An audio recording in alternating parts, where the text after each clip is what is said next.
शरीर से अपंग ये इंसान, व्हील चेयर पे बैठा हुआ ये इंसान, जिसका शरीर तो पूरी तरह बेजान था, लेकिन दिमाग एक आम आदमी से कई गुना ताकतवर था। Steven Hawking. जब वह 21 साल के थे तब उनको पता चला कि उनको एक नाइलाज बीमारी है। डॉक्टरों ने कहा कि वह सिर्फ 2 साल जिंदा रहेंगे, लेकिन उन्होंने अपनी दृढ़ इच्छा शक्ति से डॉक्टर की भविष्यवाणी को नाकाम कर दिया। उन्होंने डॉक्टर की भविष्यवाणी को झूठा साबित कर दिया। दोस्तों, इस वीडियो को अंत तक जरूर देखना।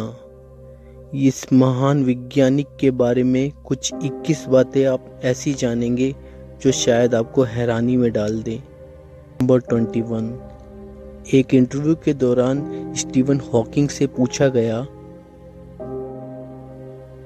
कि उनकी नज़र में इस संसार का सबसे दिलचस्प नज़रिया क्या है। स्टीवन हॉकिंग ने जवाब दिया, औरतें। उन्होंने हंसते हुए ये बात बोली कि औरतें उनकी नज़र में एक अपूछ पहेली हैं। नंबर 20। स्टीवन हॉकिंग की जन्म और मृत्यु से एक बड़ा संयोग जुड़ा हुआ है। जिस दिन ग्रेट साइंटिस्ट गैलीलियो गैलीली की मृत्यु हुई थी, उसके 300 सालों बाद 8 जनवरी 1942 को स्टीवन हॉकिंग का जन्म हुआ था। और दुनिया के सबसे महान साइंटिस्ट अल्बर्ट आइंस्टाइन का जन्मदिन वाले दिन स्टीवन हॉकिंग की मृत्यु हुई थी। गजब की बात यह है कि ये तीनों ही अपने सदी के महान साइंटिस्ट रहे। नंबर 19। एक इंटरव्यू के दौरान स्टीवन हॉकिंग से पूछा गया कि आप अपने बच्चों को क्या सलाह देना चाहेंगे। प्रोफेसर हॉकिंग ने यहाँ कहा कि मैं अपने बच्चों को 3 अहम सलाह देना चाहूँगा।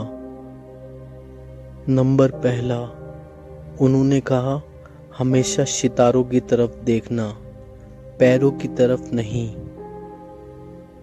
नंबर 2, काम करना कभी मत छोड़ना, क्योंकि काम तुम्हें नया उद्देश्य और नई राह देता है, और बिना काम के जिंदगी खाली है। 3, अगर किस्मत से तुम्हें सच्चा प्यार मिल जाए तो उसे कभी मत छोड़ना। नंबर 18। स्टीवन हॉकिंग एक मीडियोकर स्टूडेंट थे। सन 2010 में उन्होंने कहा था कि वह 10 साल के होने पर भी वह पढ़ना लिखना नहीं सीख पाए थे, और ग्रेड स्कूल से लेकर उनके ऑक्सफोर्ड तक जाने तक वह एक लेजी स्टूडेंट थे। I wasn't the best student at all. My handwriting was bad and I could be lazy. Number 17।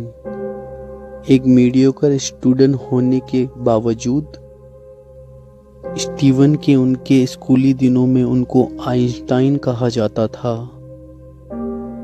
क्योंकि उनको यूनिवर्स और स्पेस टाइम के बारे में गजब की जानकारी थी। नंबर 16। एक इंटरव्यू जो एक न्यूज़पेपर, जो ब्रिटिश न्यूज़पेपर द गार्डियन में पब्लिश हुआ था। इस इंटरव्यू के दौरान स्टीवन हॉकिंग ने कहा था, हमारा दिमाग एक कंप्यूटर है और ये कंप्यूटर तब काम करना बंद कर देता है जब इसके कंपोनेंट फेल हो जाते हैं। इसी को मृत्यु कहते हैं। और जो ये मान्यताएं होती हैं कि मृत्यु के बाद भी जिंदगी मिलेगी, ये जो मान्यताएं होती हैं स्वर्ग वगैरह, ये सिर्फ इंसान को एक दिलासा देने वाली बातें होती हैं, क्योंकि इंसान अपनी मौत की चेतना की वजह से डरता है कि मेरी मौत के बाद मेरी चेतना का क्या होगा। स्टीवन हॉकिंग के इस ख्याल से मिलता जुलता मिर्जा गालिब का एक शेर है, हमको मालूम है जन्नत की हकीकत लेकिन दिल के खुश रखने को गालिब ये ख्याल अच्छा है। नंबर 15, स्टीवन हॉकिंग ने कहा था कि हम किसी पे भी विश्वास करने के लिए हमेशा आज़ाद हैं और मेरा स्पष्ट विचार यह है कि कोई ईश्वर नहीं है। इस ब्रह्मांड को किसी ईश्वर ने नहीं बनाया है और ना ही कोई हमारे भाग्य को लिखता है, और यही चीज एक मेरे को गहरे एहसास के अंदर लेकर जाती है। कोई स्वर्ग नहीं है और मृत्यु के बाद कोई जीवन नहीं होता। हमारे पास सिर्फ यही एक जिंदगी है।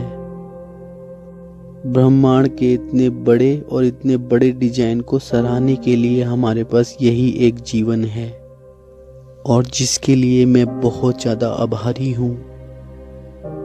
नंबर 14, कैथोलिक चर्च के पोप जॉन पॉल हॉकिंग की बातों का समर्थन नहीं करते थे क्योंकि दोनों की आइडियोलॉजी दोनों से अलग अलग थी। पोप जॉन पॉल कहते थे कि इस बात पे कोई आर्गुमेंट नहीं किया जाना चाहिए कि कैसे ये ब्रह्मांड बना और किसने ये ब्रह्मांड बनाया। यह साफ है कि इस ब्रह्मांड को ही भगवान ने बनाया है, लेकिन प्रोफेसर हॉकिंग ये कहते थे कि सिर्फ साइंस ही ये एक्सप्लेन कर सकती है कैसे ये ब्रह्मांड बना। प्रोफेसर हॉकिंग ने ये कहा था कि इस ब्रह्मांड के लिए और हमारी जिंदगी के लिए भौतिक विज्ञान का हमें आभार मानना चाहिए, ना कि भगवान जैसी किसी सत्ता का। नंबर 13, स्टीवन हॉकिंग ये बात मानते थे कि हमारे ग्रह के अलावा भी दूसरे ग्रह पे जीवन हो सकता है। उन्होंने ये बात कही थी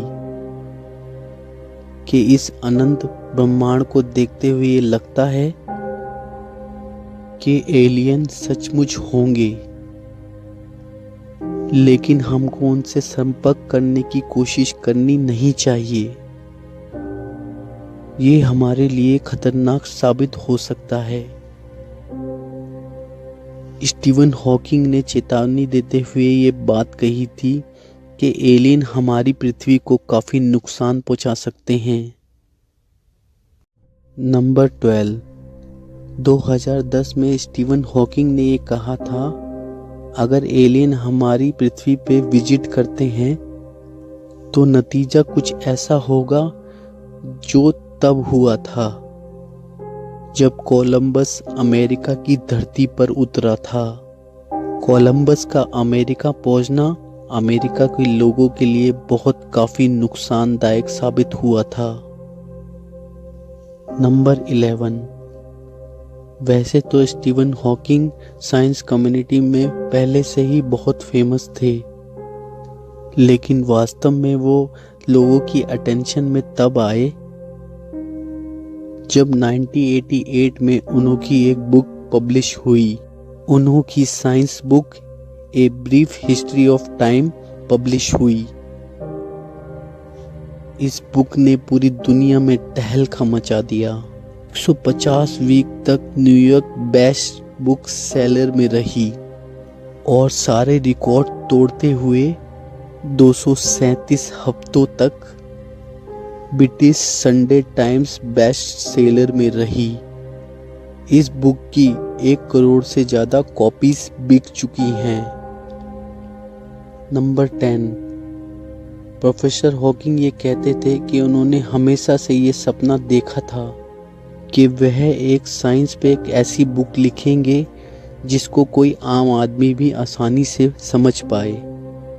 वह कहते हैं a brief history times of book से उनका सपना पूरा हुआ। यह बुक उन्होंने तब लिखी थी जब वो पूरी तरह अपंग हो चुके थे। स्टीवन की ये बुक कॉस्मोलॉजी पर है और उन्होंने इसमें बिग बैंग और ब्लैक होल के ऊपर लिखा है। नंबर 9, प्रोफेसर हॉकिंग ने अपनी डॉटर लूसी के साथ कई सारी बच्चों के लिए साइंस बुक लिखी हैं जो ब्रह्मांड में ट्रेवल करते हुए ब्रह्मांड के बारे में सीखता है। नंबर 8, इतने महान वैज्ञानिक होने के बावजूद और उनकी ग्राउंड ब्रेकिंग डिस्कवरी के बावजूद स्टीवन हॉकिंग कभी नोबेल प्राइज नहीं जीत पाए।